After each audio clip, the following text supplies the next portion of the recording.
20th, 2022. I'm a software developer. I write software in C#. That's my major language. I also code in Java and in Visual Basic 6.0. I'm also a teacher. I teach computer repair for CompTIA, not the actual industry, but I'm CompTIA certified, A+ certified, I'm Network Plus certified, and I have an MCP from Microsoft. So I would, for a moment, like to do what I like to do the most, and that's teach. I'm going to teach you the basics of programming with C#. Teach you the very basics. Okay. In programming, we have these things called variables. Variables is where we keep certain values, whether it's a math value, like a numeric value, a letter variable, like a letter or a word, a string. Okay, so basically you have strings, you have integers, you have booleans, and you have floats, and you have longs. Each of these are data types. If I missed one, please let me know. These data types, they have these variables or containers where they have a value. Say for instance, take for instance these piles of leaves. I don't know if you can see it well, but take for instance these heaps of leaves. These heaps of leaves will represent a container with a variable in it. Depending on the variable, that's the only type of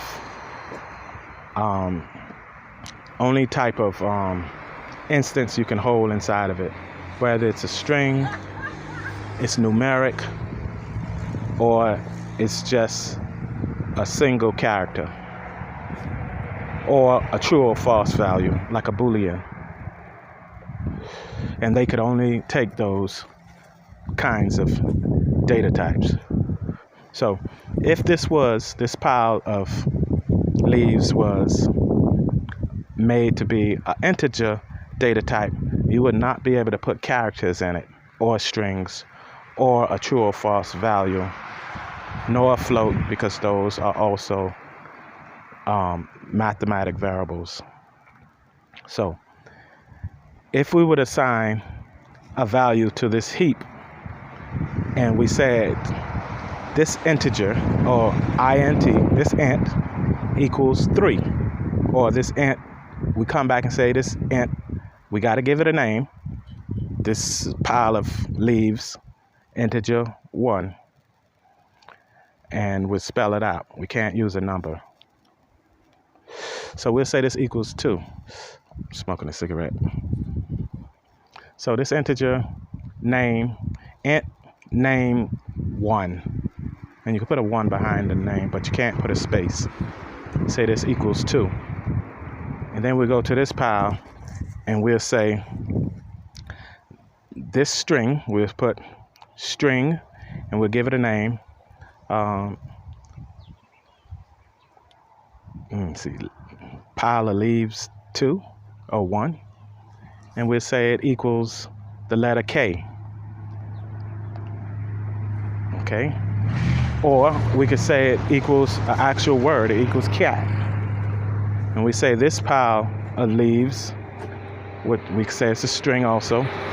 No, we instead of a string, we'll say it's a boolean value of true, and we'll go to this here and we'll say this one here is a boolean value of false, but we'll have to name it pile of leaves 4 or 2 because that's the first one. And we'll say it equals true. And over here, we'll say this one here, this is a string or a float or a double. These are mathematic values. And they can hold a huge number. And we'll say it equals 7,444. Just a random number off my mind. So we'll say float, pile of leaves, 4.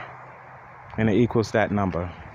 And later on, you could come back and you could reassign these piles of data types different values, but they have to be the same data type, which this one was a float or a double. This one was a true or false Boolean, which was true. We could change that to false. We just got to call its name again, whatever pile it was. I think that was Boolean 2, and this was Boolean 1, and we'll say that equals to true now. And we'll go to this pile, and we'll call it by its name, pile of leaves 2, and this was, I think it was a string, and we'll say it equals the big dog. We can't put no space, but if we do put space, we could put those commas on both sides, making it a string. And this one was also a string, and we gave it the letter K. We'll change that letter to M. Later on in your program, you could reassign these multiple times by calling its names. So that's the basics of programming and how we store data types and reuse data types, calling the names. Okay, so that might have been boring to many or some, but it's quite interesting to me. Have a good day. Don't forget to subscribe so I can go live in my videos.